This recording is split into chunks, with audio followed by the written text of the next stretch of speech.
este, periodista y es especialista en temas gremiales del portal Infobae.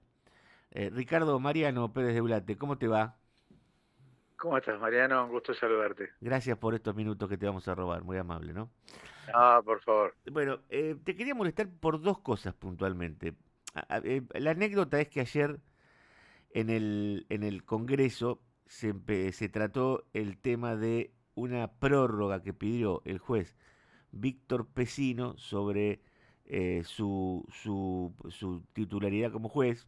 Está por cumplir 75 años y está pidiendo ver si se puede prorrogar por 5 años. El presidente mandó la prórroga, el pliego al Congreso, y el Congreso debe avalarlo para quedarse 5 años más. Pero en ese contexto, cuando tenía que dar cuando estaba haciendo la audiencia, le entró muy fuerte el kirchnerismo, porque es el juez que, bueno, entre otras cosas, es el juez que avaló gran parte de la reforma laboral. Y hizo otra cosa que te la voy a preguntar después.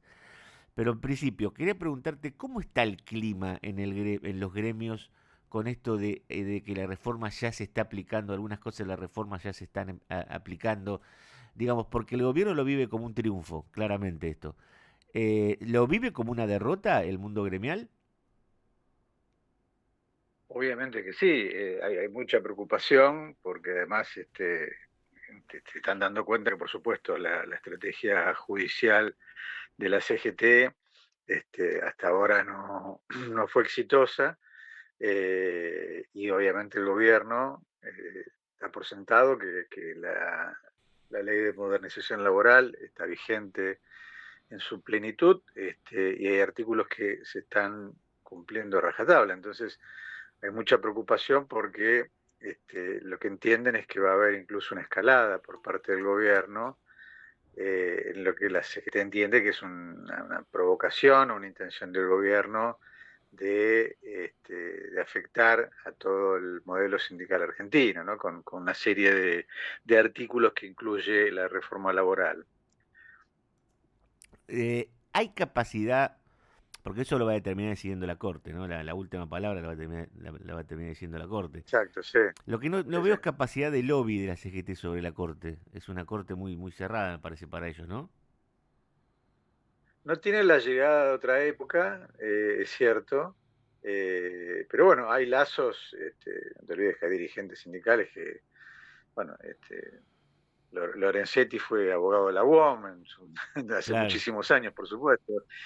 Hay lazos que tienen, pero también es cierto que hay un cambio de época. Hoy el sindicalismo no tiene la influencia, el poder, la capacidad de lobby, la capacidad de presión que tenían otras épocas, ¿no? Entonces, también es cierto que hay una sensación, que es mucho más que sensación por parte de los líderes sindicales, que hace 30, 40 años que muchos de ellos que están en sus puestos y que han tenido una capacidad hasta ahora intacta de poder conseguir lo que querían en materia política y sindical.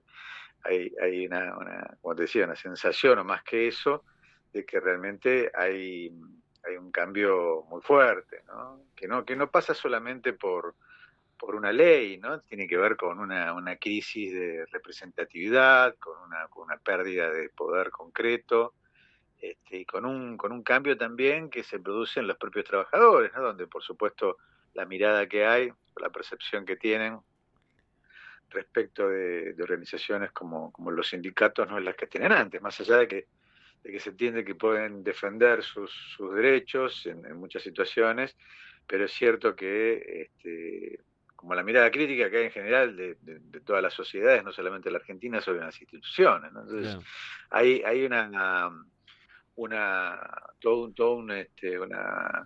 una percepción, que los propios sindicalistas se dan cuenta de que es así, de que su poder está en declive, y esto también influye en la justicia, ¿no? No es casual también. Claro. Sí, sí. Lo que antes era quizás un poder judicial que mantenía lazos y tenía una, una relación de mayor cuidado, ante los líderes sindicales, por su poder, su capacidad de movilización, su influencia en la política.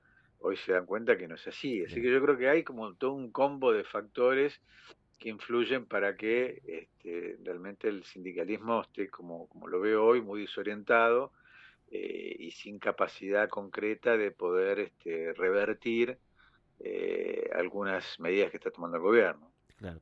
¿Por qué mencioné al doctor Víctor Pesino? Porque junto a María Dora González integran la Sala 8 de la Cámara Nacional de Apelaciones del Trabajo. Y además del tema de la reforma laboral, fue la sala, o fueron los jueces, que eh, dictaron o decretaron o fallaron para el tema de lo que había pasado en la UOM, eh, que de hecho anuló unas elecciones que había habido y dispuso la intervención del gremio. ¿Tenés más o menos en la cabeza para contarme qué pasó ahí? Como para los que no estamos en el día a día de este tema tengamos un panorama de qué pasó con la UOM, porque Furlan estuvo ayer en la audiencia, en el Senado justamente, en la audiencia de este juez. ¿Nos haces un breve raconto de lo que pasó con el tema UOM? Por supuesto, sí, la UOM la UOM tuvo elecciones en marzo, tiene un sistema electoral que primero se eligen las autoridades en cada seccional, que son 54 en todo el país, y después en esa misma elección, aparte de las autoridades de cada seccional, se eligen electores, como era el viejo colegio electoral en la Claro. Argentina, que así se elegían los presidentes. En esas elecciones se eligen electores o delegados que van a un Congreso Nacional, se eligen en forma proporcional a la cantidad de afiliados de cada seccional, y esos delegados que van al Congreso Nacional eligen la conducción nacional de la UOM.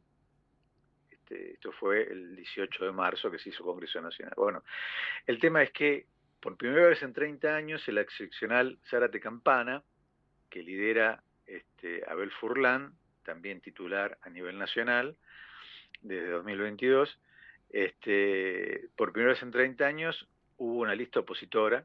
Mm, Eh, el candidato se llama Ángel Deroso, era secretario administrativo de la seccional Zárate Campana, es decir, un aliado de Furlan que rompe y arma una lista opositora.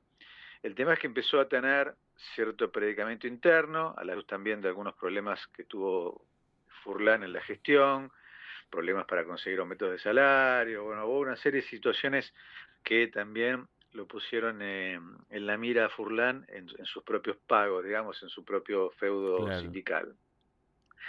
El tema es que se hicieron las elecciones, principios de marzo, de 2 al 4 de marzo, en la seccional Campana, como en Zárate Campana, como en cada seccional de todo el país, y ahí lo que hubo es, la oposición denunció, esta lista opositora denunció irregularidades, eh, consideró que no estaban las garantías dadas para poder votarse con transparencia, que denunció que había intervenido la policía bonaerense, obviamente políticamente aliada a Furlan, una serie de cuestiones prácticas que hacían imposible que la elección fuera transparente y democrática, la presentación que hizo la oposición en la justicia no fue aceptada por el propio oficialismo de Furlan, las elecciones se hicieron igual y obviamente la oposición, entendiendo que pese a que el oficialismo se había proclamado ganador, es decir, Furlan, hizo una denuncia en la justicia. Ujú. Lo que terminó pasando es que esa causa por supuestas irregularidades en la seccional Zárate Campana, finalmente llegó a la Cámara Nacional de Apelaciones del Trabajo, uno de cuyos integrantes es Víctor Pesino, Claro. y el 22 de mayo anuló las elecciones de la seccional Zárate Campana, y al mismo tiempo anuló la elección nacional de autoridades que estaba, La del Congreso del 18 de marzo. claro, claro, por lo que había pasado, hay un paso que me olvidé de contar, es que en realidad ya había un fallo anterior de la justicia cuando se presentó esta denuncia por irregularidades, y la justicia le advirtió a Furlan que suspendiera la proclamación de las autoridades hasta que no se resolvieran las impugnaciones que había hecho la oposición. Claro, porque iba a haber Furlan iba a haber una desoyó, seccional que iba a estar en el Congreso con una irregularidad claro, anterior en la elección de los locales, exactamente, claro, claro.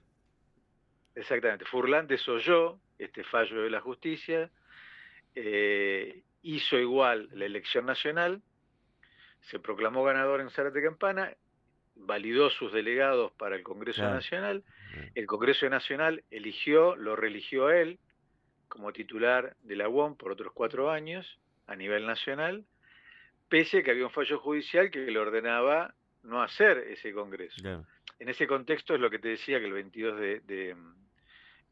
de mayo, la Cámara Nacional de Operaciones del Trabajo, Pesino es uno de sus integrantes, justamente, anuló las elecciones de Zárate Campana y las elecciones nacionales, donde había sido en ambos casos reelegido Furlan,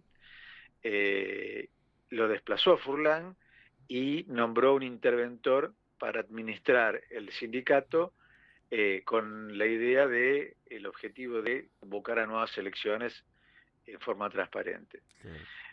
Así que bueno, este es el contexto No, en el que se pero dio ¿por qué lo quería, por qué toda quería esta. quería que me lo cuentes? Porque este fue uno de los motivos por el cual ayer en la sesión, en la comisión donde Pesino estaba exponiendo, Mariano Recalde y Guado de Pedro, dos senadores kirchneristas, le apuntaron por este tema también.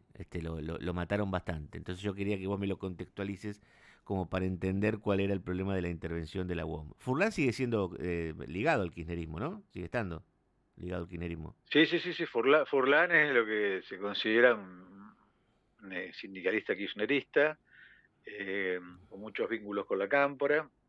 Es más, Furlan lo que tiene incluso es una causa judicial en la que también se investiga un contrato directo que tiene la UOM Nacional con una empresa, eh, que en realidad esta empresa está vinculada con la Cámpora. Y hay una militante de la Cámpora, que es vicepresidenta de esta empresa, que es la que está contratada por la UOM, y esta misma militante de la Cámpora que integra esta empresa, también hasta ahora ha sido designada por la UOM de Furlan, en distintos puestos a nivel nacional e internacional para que represente a la UOM. O sea, también hay un contexto que más allá de la cuestión ideológica, hay un contexto donde Furlan concretamente ha operado en favor de una empresa vinculada también con el kirchnerismo, ¿no? Claro, claro. Bueno, Ricardo, yo sabía que me ibas a evacuar todas estas dudas, así que te agradezco muchísimo por estos minutos que nos has concedido y como siempre un abrazo desde acá de la ciudad de La Plata, ¿eh? Gracias, Mariano, un abrazo grande, gracias a vos. Ricardo Carpena, colega periodista, especialista en temas gremiales, debe ser uno de los dos o tres personas que más saben en los medios de los temas gremiales.